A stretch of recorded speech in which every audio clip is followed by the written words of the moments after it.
Hello, and welcome to What the Denmark, the show that decodes Danish culture. As well as our in-depth research that explains why something so normal in Denmark is confusing to outsiders, we also want to shine a light on people adapting to the Danish way of life. These episodes will feature an interview with someone about what they have learnt from living in Denmark, how this compares to their home culture, and any things they wish they had learnt earlier. What the Denmark is all about resolving cultural confusion, and so the more we can talk about these differences, both serious and, let's be honest, funny, the better. If you or someone you know has some interesting tips or stories to share, then stick around to the end for details on how to appear on the show. Okay, let's get started.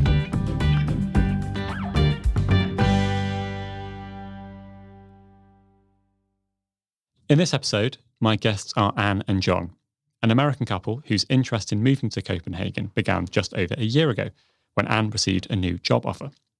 After a lot of research and several pros and cons lists, they came to the decision that Denmark would make a perfect new home, and that Danish life was worth the 9-hour flight back to visit friends and family in the US. I'm Anne Jamison.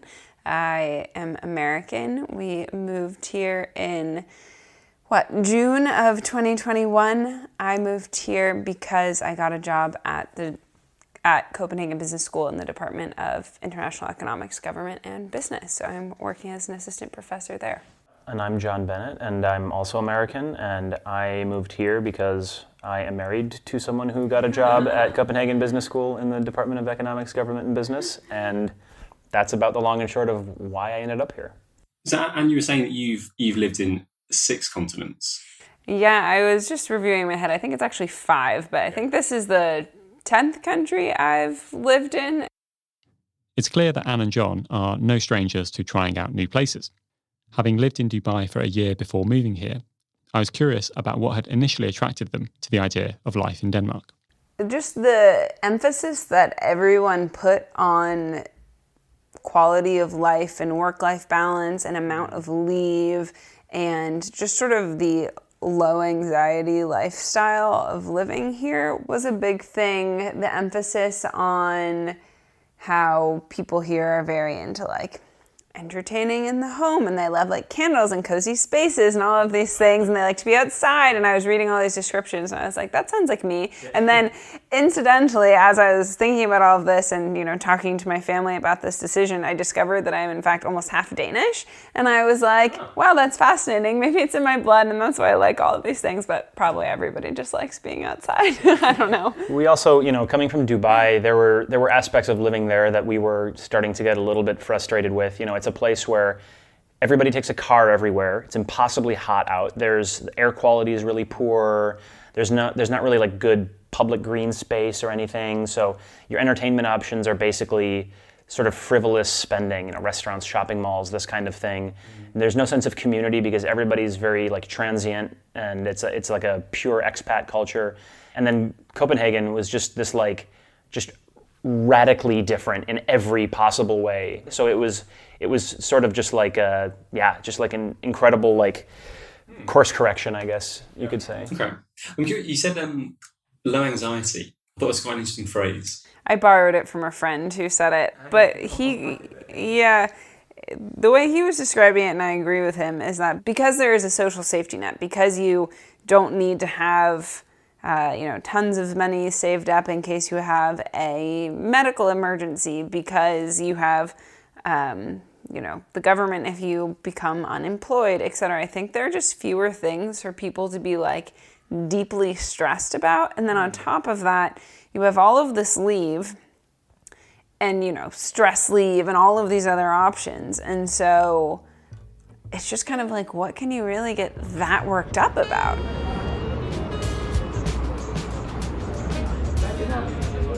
Dubai is often characterised as a place of luxury shopping and lively nightlife, an image that feels drastically different to that of Denmark's. And do you think people live, I guess modestly is a word, but people here, I feel like the expectation on a Friday night, at least in the summer, is, let's bike down to the dock and sit there with a blanket and go into the convenience store and get a bottle of rosé and some strawberries for, a grand total of $30 maybe across everybody. Whereas in a place like Dubai, the expectation is, let's all take an Uber across town because there's no other way to get around. Well, it's a Kareem there, but whatever. Let's all take a car across town. Okay, that's $50. Then we're going to go to this like $150 a head restaurant, and then we're going to go out to some like fancy bar where, you know, you're wearing 5-inch heels. And it's just like a very, very different expectation for what people will do to entertain themselves. Yeah. If that makes sense. Whereabouts in America are you from? I'm originally from Boston, but have lived all around. I'm from a city called Milwaukee. It's close to Chicago. Two cities sort of sit on the Denmark-Dubai spectrum. In let's say, I like this example of Friday night. Yeah. Going to hang out with friends. Like, where would it be? I think that it would be somewhere in the middle, leaning closer to the Denmark side of things. But I think there's so much variation by city in the US and by pockets of cities. Like there's certainly, I think, parts of New York or DC where the expectation is going to be closer to the Dubai reality, but I think there are suburbs of Boston where the reality is much closer to like, we're just going to go to the beach or hang out on the boat or something much more casual. Yeah. I think Milwaukee, my home city, is actually quite similar to Copenhagen in a lot of ways. I would say it's quite close to Denmark on that spectrum. It's the middle of the U.S., which is sort of known for being a little bit more of a laid back, a bit more of a chiller, I guess you could say, more modest sort of culture compared to what you would get in New York or Washington or LA or that sort of place. But I think the big difference is that even that, you know, sort of spontaneous Friday evening, let's go down to the dock with a bottle of wine, it's a little bit different because pretty much all American cities are geographically way, way, way more spread out and way less accessible than Copenhagen. So usually you still got to get in a car, you know, go across town. You got to sort of put a good amount of thought into, okay, how are we going to coordinate everybody getting together? Whereas here you're never more than, 10, 15 minutes away from wherever you want to go or wherever your friends are. And there are so many nice public spaces throughout the city that A, there's probably something close, B, it will be clean, C, it will not be so crowded that it's, impossible to go. So that I think also helps. Aside from new ways to relax on a Friday night, there's always a lot to learn on the work side of things. Starting a new job in any new country means getting to grips with some unusual cultural differences too. I asked Anne if she had noticed anything unexpected. One is people are just so relaxed. I think in... People like colleagues? Colleagues, yeah. I think in American offices, in my own experience, there's this sort of... you get points for being busy and staying late, and that's sort of how you show your commitment to the team and your commitment to your work, and the fact that you're checking your emails at 7 a.m. and 10 p.m. and you're not taking days off and all these things. It shows that you're committed, whereas I think Danes seem to sort of think the opposite, where it's like they think that you're inefficient if you are working late. They think that there's some mismatch between what you've been assigned to do and what you can actually do, and therefore they need to help you solve some sort of problems that you can get your life back in balance. To the point where when I was going through my interviews with CBS, they brought this up and they were like, you can't stay in the office until 7 p.m. because you'll create this competitive, weird atmosphere and you'll inflict stress on your colleagues. And they were like, we've had problems with Americans doing this before. I feel like every city has something that people compete on. So in Washington, D.C., people compete on how much sort of quote-unquote political power they have and which political people they know. In L.A., it's like, which director could you text right now to go to their parties? In New York, it's like, which bank do you work for and how high up and whatever. And in Copenhagen, I feel like it's how well did you relax? Like people will come to the office on Monday morning and they'll be like, yeah, and then I sat in my garden for 3 hours, and then I had a sauna, and then I read a book, and then I got to go for a swim. And in the US, it'd be like, oh yeah, like I worked all weekend, lots going on, da da da. Yeah. Maybe not everyone, I'm sort of characterizing here.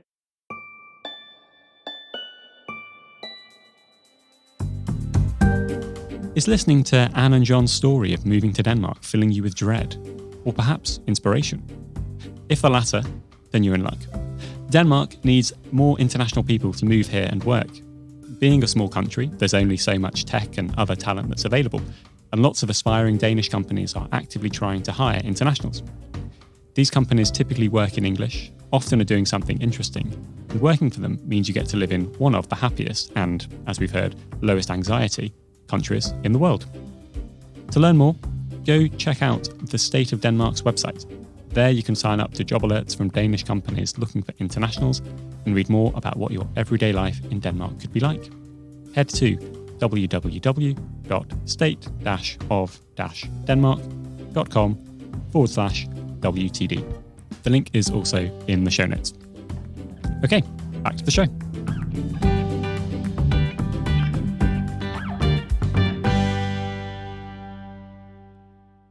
When I first started work in Denmark, I was surprised by the flat hierarchy structures within workplaces.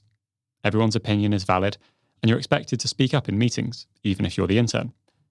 To learn more about this, you can listen back to our episode on flat hierarchies from season 1. But it's not only the business environment where this can be seen. Anne discovered that it's also visible in academic settings.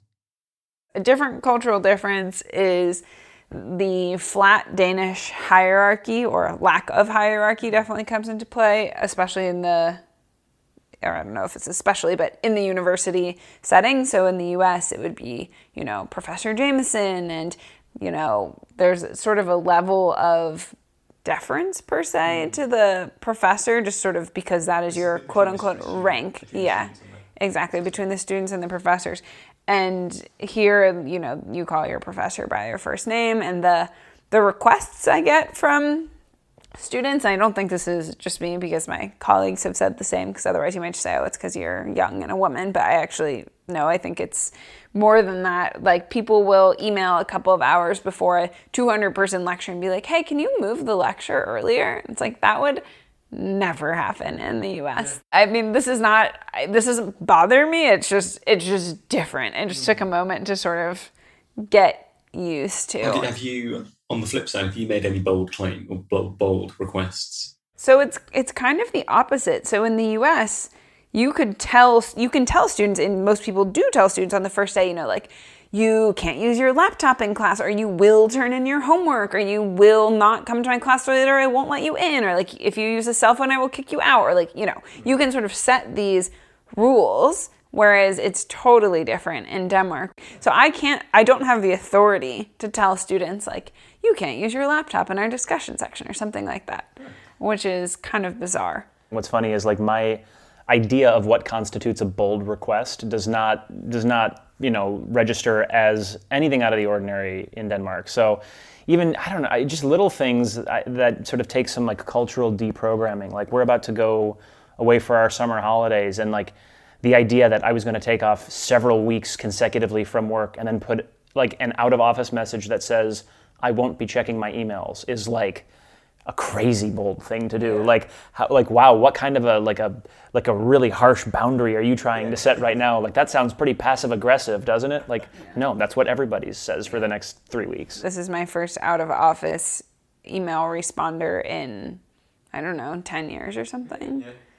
Have I ever even had one before? I don't know if I've ever had one before. So we're far from pushing the Danish definition of boldness. Let's put it that way. Yeah. I mean, the classic example. We're a work in progress. The classic example that was that like meme that goes around Instagram about, I'm off frolicking in the hills of Sweden. I'll be back in 2 months on September 1st. If you have an emergency, call whatever the equivalent of 911 is here. And I was like, well, it's kind of true. Yeah, I remember receiving a out of office that was, I'm on my summer holidays, I'll be back in 5 weeks. And I was like, that is like a legit sabbatical.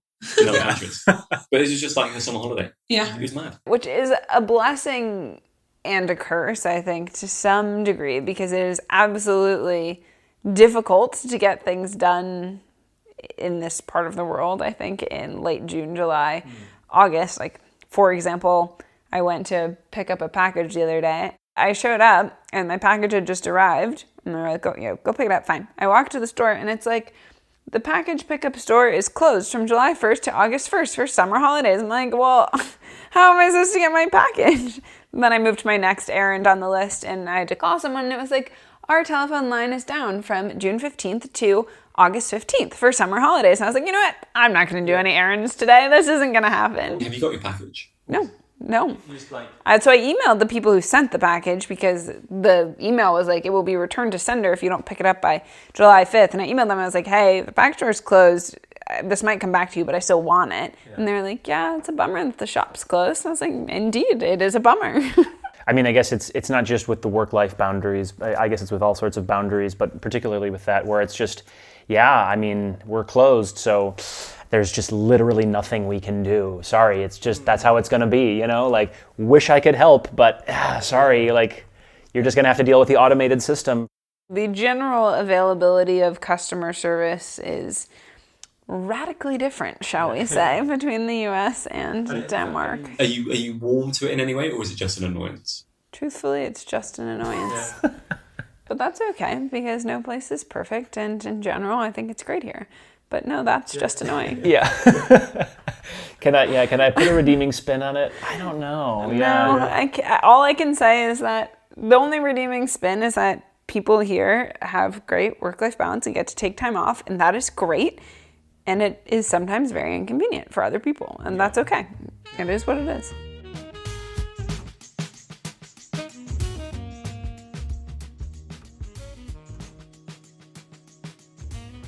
Outside of work and trying to pick up packages during the summer, how does one spend this newfound time off?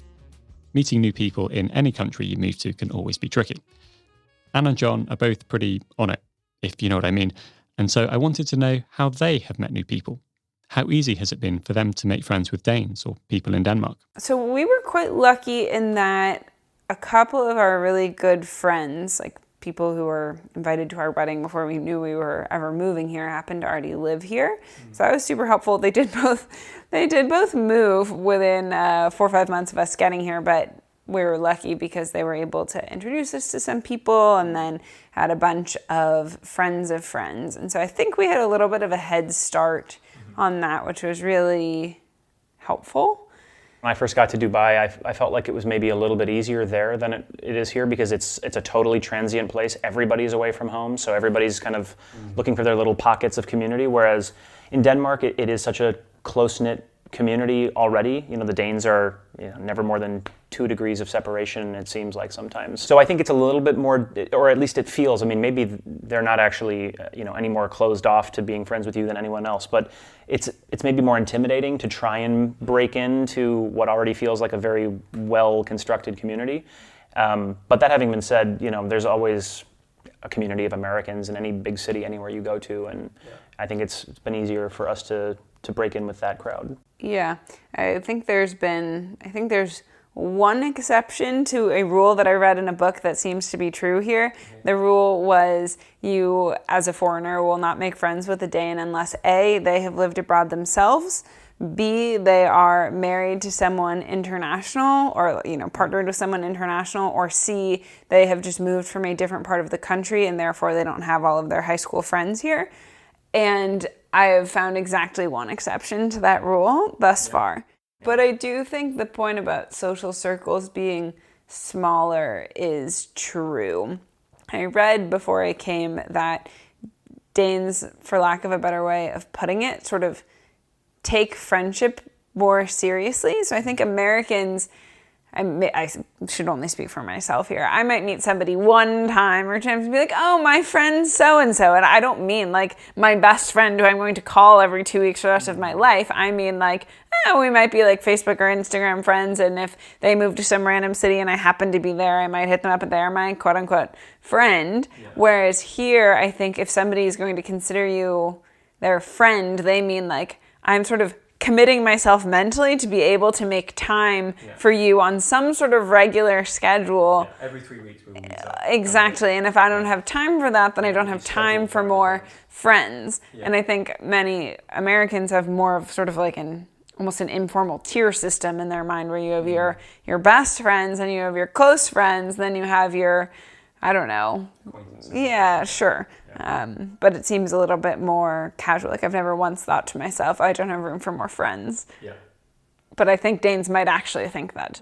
Denmark is often considered one of the world's greenest countries. In the capital city, Copenhagen, The government has invested lots to reduce air and water pollution. So for a city of over 800,000 people, it's surprisingly clean.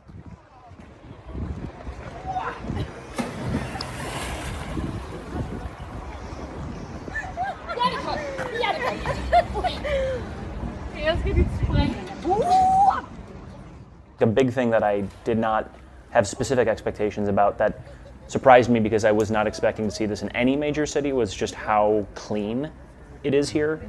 I just would sort of categorically assume that any city of 1 million people or more is just going to be a fundamentally dirty place. It's just where on the dirty spectrum are you? But I mean, the fact that you can swim in the canal here is crazy. It's totally ridiculous. Or like when we first got here, I would, of course we got here in the middle of Danish summer, so the weather is super nice, so I would go out running every day, and I would just pull up my phone and go on Google Maps and look for any patch of green on Google Maps that I could find that was within running distance, and then I would just say, I'm going to run there today. I have no idea what this patch of green is. I assume it's probably a park, but we're going to find out. And I ended up in some of like the most strange, random parks, like out in the middle of nowhere, like where the metro doesn't run, and they were all just like beautifully groomed and well attended to. It was just remarkable. Even in parts of town that are otherwise, maybe not a place I'd be drawn to, the parks are super lovely. So yeah, I was just absolutely smitten with like the green spaces here and the cleanliness of the water, and that whole thing was really great. Besides the cleanliness, which is a pretty positive surprise, I wondered if there was anything that Anne and John had been caught out on since moving here. We're Americans, so if we invite someone for a dinner party at 7:30, we anticipate they'll show up around 7:45, 7:50, maybe 8. And I think I would go so far as to say that in American culture, it would be rude to show up immediately on time, and certainly it'd be extremely rude to show up a few minutes early because somebody is still running around with like their hair in the towel cleaning a toilet. Yeah. And here, people are going to show up immediately on the dot, and it's rude to be late. It's like, that's just a useful thing to know if you're going to exist here. Like Danes have got some sort of incredible internal clock of being able to arrive at a destination at the exact time. Yes. It's some kind of intuition. Yeah, maybe it's the predictability of knowing reliability of transport or something. Like there probably won't be traffic or something, but that, and I don't think Danes are like, oh well, I got stuck at work late for an hour, therefore they can tell you reliably I will be there at this time. I've seen there's a certain relationship with time here that's just much more I don't know what I would call it, if it's more just precise, I guess, than what we're used to. But at work I'll have a meeting invite that's sent to me from 10 until 10:25 rather than just to 10:30 because I need to allow 5 minutes to walk to my next meeting. So. Which you actually need, so okay, I think that's great. I guess that's great. I'm totally for that. I kind of felt like that was unspoken and that was understood, but glad we've now programmed that in unambiguously. Danes have a lot of unique traditions and cultural celebrations. One of these happens each summer around the time of high school graduation.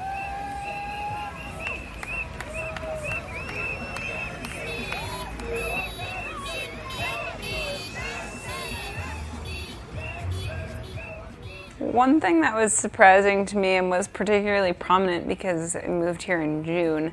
So, I mean, for those listening that aren't familiar, when Danish students graduate high school, they take these party buses around the city, and so they're drinking and they're, leaning out the windows and singing songs very loudly and splashing in the fountains, and it's a whole thing. And they take these tours around the city. And so when I first got here, someone explained that to me. But what was so wild to me is that people on the streets will see these buses and they will run over and start like cheersing the students and clapping and waving. And they are just so sort of excited for them. And I feel as though if you were to do that in some American city, people would be just like, go home, you drunk people in the middle of the day. Like, let me sit here and have my coffee in peace. Like, I certainly don't think they would be running over and cheersing them. And I feel like there's this really sort of communal vibe where people are excited that other people are happy, like, which is just like so nice. Contagious positivity. It's just a very nice vibe.